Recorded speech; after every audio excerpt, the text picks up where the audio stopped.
आइए अब हम इस वक्त राष्ट्रीय उलमा काउंसिल के प्रवक्ता शादी साहब से मुल्तमिस हो रहे हैं अपने हम सबको नवाज। नौजवान दिलों की धड़कन भी है, बहुत कम उम्र में बहुत लोगों की समस्याओं को हल किया है इन्होंने। मैं चाहता हूँ तालियों की मौसम होनी चाहिए। आप इस नौजवान की उम्र मत देखिए, कभी शख्स को याद करके देखिए, आपके सुख दुख में शरीक और तन मन धन के साथ खड़ा होकर दिखाएगा। वो नाम तालियों का महोत्सव होना चाहिए एक ऐसे शख्स के लिए। मंच पे मंचासीन हम सब के अभिभावक जनाब अयूब वफा साहब, पे मंचासीन तमाम अतिथिगण, जनाब हाजी रिजवान साहब, महाप्रधान साहब, जनाब साजिद आज़मी साहब, जनाब पिंटू राय साहब, जनाब पंडित जी और जो तमाम अब्दुल्ला साहब और जो बैठे हैं, मैं आप सभी और यहाँ पे जो हमारी माएँ बहनें जो बुज़ुर्ग बैठे हुए हैं, मैं आप सभी लोगों का इस्तकबाल करता हूँ और शुक्रिया अदा करता हूँ कि आपने अपने बीच में आकर ये मौका दिया चंद बातें रखने की। सबसे पहले तो मैं हम सब के बड़े अभिभावक जनाब अयूब वफा साहब की खिदमात को सलाम करता हूँ। ये आपको देखने में मिलता है कि जो शायर होते हैं, जो कवि होते हैं, वो अपनी कलम से क्रांति करते हैं। अयूब वफा साहब की सबसे बड़ी खुसूसियात या सबसे बड़ी खासियत ये है कि अपनी कलम के साथ साथ अपने कर्म से भी क्रांति करते हैं। ये ऐसे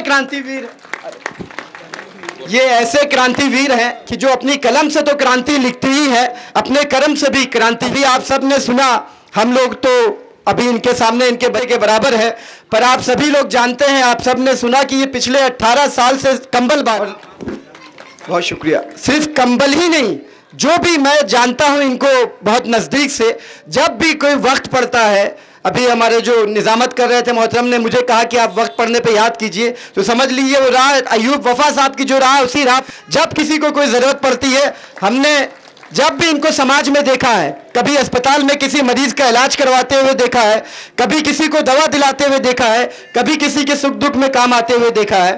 तो ये बहुत बड़ी खिदमत है। मैं खुद इनको माला पहनाना चाहता हूँ।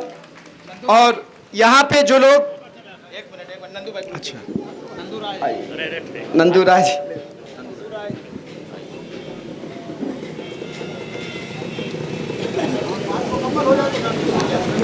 तो यहाँ पे जो लोग हैं, यहाँ पे आए हुए हैं, आज जो कंबल वितरण होना है, ये एक बहुत बड़ा, हम उम्मीद करते हैं कि इस तरह का ये काम आइंदा भी जारी रहे और जिस लायक हम लोग हैं हर तरह से खड़े रहेंगे।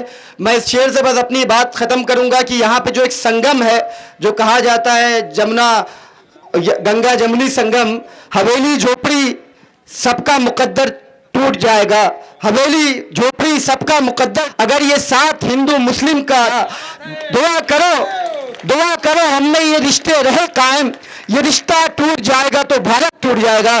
बहुत बहुत शुक्रिया।